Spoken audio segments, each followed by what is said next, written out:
vamos falar um pouco sobre, isso sim, uma notícia a celebrar, mas que tem também coisas a serem colocadas no lugar e apontam um caminho para o Brasil seguir. Em 2022, a desigualdade de renda no Brasil caiu para o menor nível da série histórica. Por quê? Por conta da eleição, o Auxílio Brasil foi, insuflado.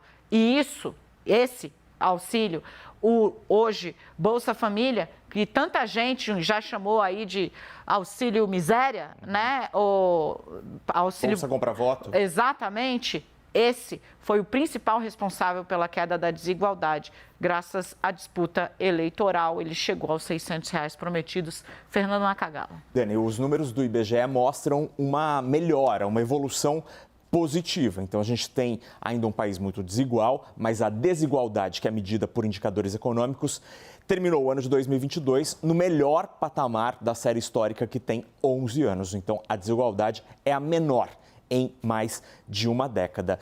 Tem o Auxílio Brasil de R$600, que pega basicamente a base da população brasileira. Atualmente são quase 17% da população brasileira que recebem o Auxílio Brasil, ex-Auxílio Brasil, agora Bolsa Família. Além disso, também houve melhora do indicador, porque boa parte do mercado de trabalho gerou empregos nos variados setores da economia.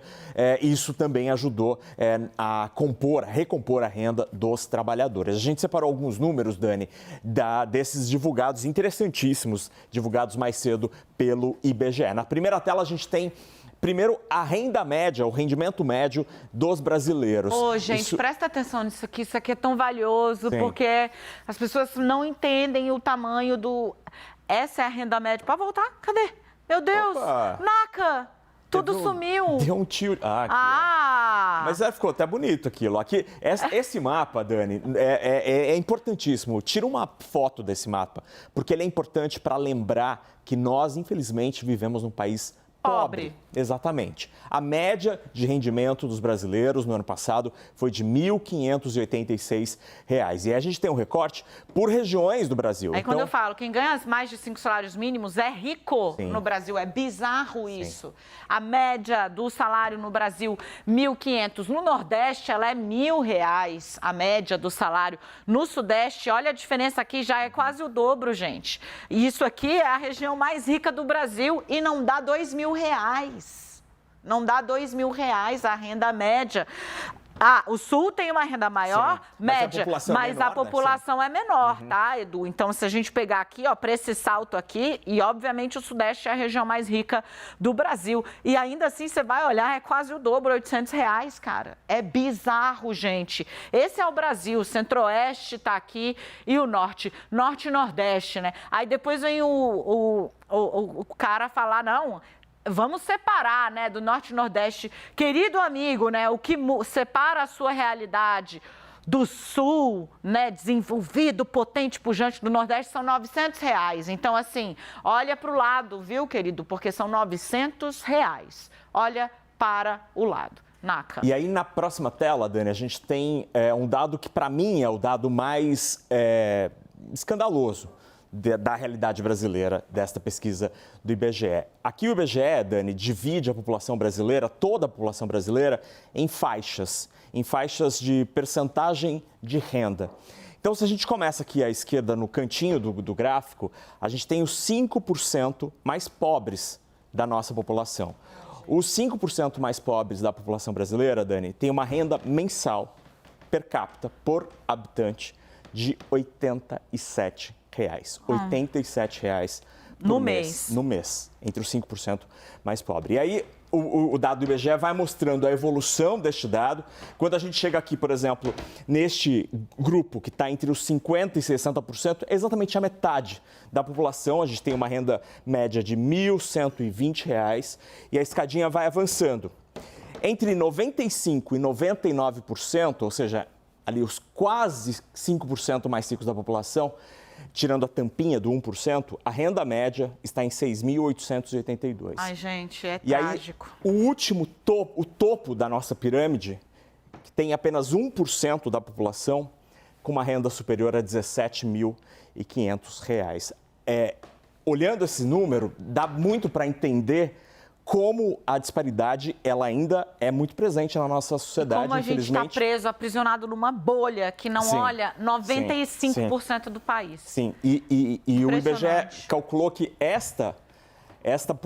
este grupo, 1% da população mais rica, Dani, ganha 32,5%, vezes, 32 vezes mais do que os 50% mais pobres, do que metade da população. Então, 1% ganha 32 vezes mais do que metade da população brasileira, que é a metade mais pobre da nossa sociedade. Então, o dado mostra um avanço, mostra melhoria. Hoje estamos menos desiguais do que já fomos, principalmente na época da pandemia. A situação piorou muito nos 2 anos da pandemia, mas ainda há uma longa jornada para a gente melhorar esse indicador. E esse é um dos motivos real assim, de eu ter virado jornalista de economia.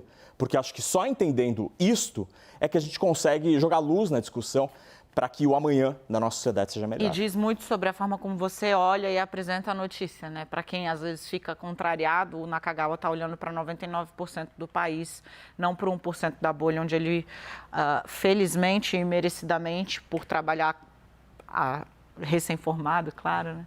Há tantos anos, ele se situa.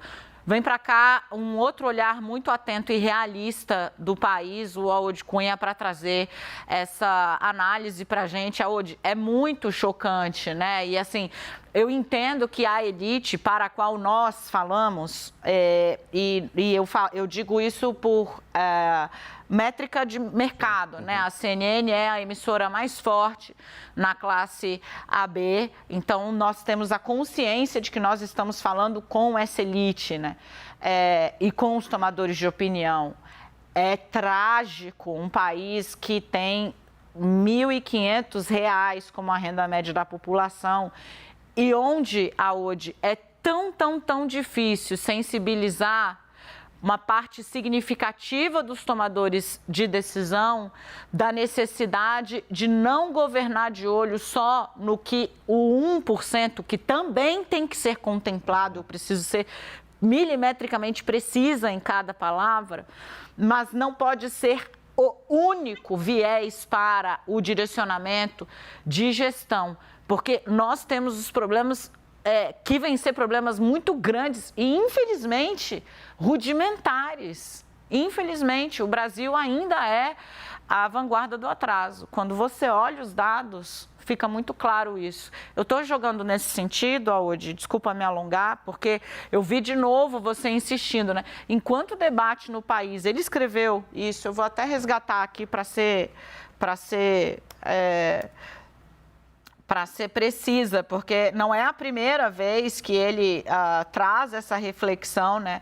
Ele diz, enquanto o país tiver um nível de debate entre o faz e o L, o apoiador de fascista para todos os assuntos, das privatizações da educação, nós continuaremos ferrados. Enquanto odiar e lacrar for mais importante do que debater, nenhum problema relevante do país vai ser resolvido. Eu acho, assim, imprescindível e, infelizmente, essa tem que ser a pedra fundamental do nosso trabalho. Quando eu falo, cara, o Brasil real está aí, é disso que a gente está falando, Aod.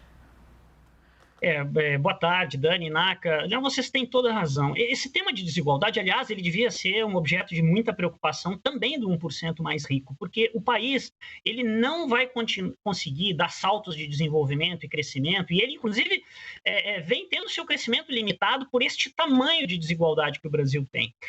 Eu gosto de olhar um número que foi divulgado pela ONU, usando o Gini, comparando com todos os países, o Gini de renda, esse que nós estamos vendo aqui só para o Brasil, antes da pandemia, em 2019. O Brasil era a 7ª desigualdade maior de renda no mundo e só tinha uma desigualdade menor dos 6 países com maior desigualdade na África. Então, fora da África, nós tínhamos o nível de desigualdade de renda mais alto. Isso é absolutamente inadmissível. A outra pergunta que a sociedade tem que saber responder é como é que vai enfrentar isso. O que nós estamos fazendo nós temos uma enorme desigualdade de oportunidades, eu insisto muito nisso, o Brasil vai ter que ser um país que vai continuar a ter programas de transferência de renda, porque ele deixou de fazer a coisa certa em políticas públicas, em acesso à oportunidade durante décadas. Então não tem jeito.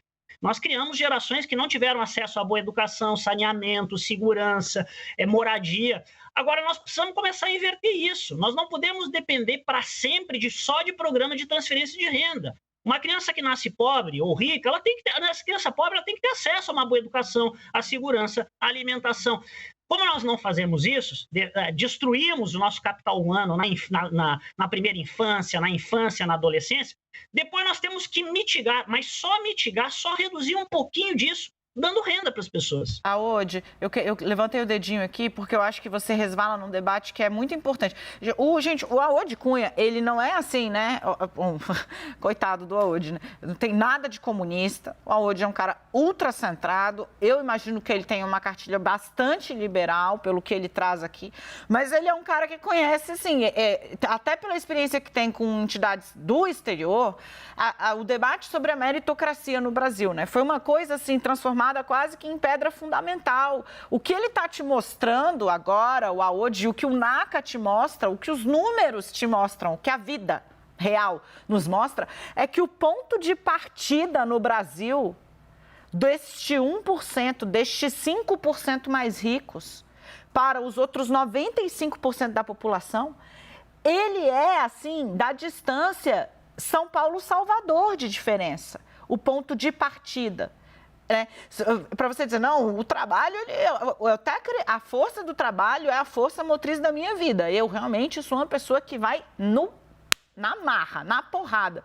Mas o meu ponto de partida, ele é um ponto de partida muito privilegiado. Mesmo sendo mulher. Eu sou branca, meus pais servidores públicos. Eu me entendo, sou classe média. Não, infelizmente, minha família está... Minha renda, da minha família, dos meus pais, infelizmente me insere nesse topo. Meu ponto de partida foi muito privilegiado. Dani, se você me permite, mas eu acho que isso é uma discussão muito relevante para o país, né? Nós precisamos ter uma consciência, e eu me defino como alguém que acredita em mercado, acredita em eficiência, gosta de ver meritocracia funcionando na sociedade, mas só é possível a gente falar em meritocracia onde as condições de partida são iguais. Como é que você vai falar de meritocracia com uma criança que nasce numa comunidade sem água, sem saneamento, sem luz, não tem acesso a uma boa escola, a criança e a mãe é assaltada, muitas vezes não conhece o pai. Se a gente não trabalhar isso, esse discurso de meritocracia vira vazio, vira um liberalismo de cartilha, né? Sem nenhum sentido. O mundo desenvolvido, o mundo que se desenvolveu sobre regras de eficiência, de mercado, de liberdade, ele foi construindo principalmente este ponto de igualdade de oportunidades. Você não pode destruir o seu principal ativo na sociedade, que é o capital humano, que são as pessoas. Depois você fica só mitigando e você coloca nisso um alimento para aquilo que tem sido pior, muitas vezes, em várias sociedades, que é o populismo. Porque aí você fica numa disputa de quem dar mais dinheiro ou dar mais renda para as pessoas, quando o que a gente tem que discutir nesse país é como é que nós damos mais acesso à boa educação para todos, como é que nós fazemos todos ter saneamento, como é que nós fazemos todos ter uma condição mínima de saúde, independente de ter nascido numa família rica ou pobre. Então isso tem que ser um debate de todos e tem que ser um debate principalmente da elite da sociedade, sim. Se a elite da sociedade não enfrentar isso, nós vamos continuar a ter um país de baixo desenvolvimento, que não cresce, com insegurança, onde as pessoas ficam sonhando para os filhos de classe mais rica e morar no exterior e estudar lá fora, porque tem medo de ficar no país. Não, que bom. Obrigado por poder ter Obrigada por existir, né? Ter esse tipo de debate. Porque é esse debate sério, racional e apontando para onde a luz precisa ir. Que bom, obrigado, Aode, por compartilhar exatamente essa receita. A sociedade precisa entender que esse é o caminho.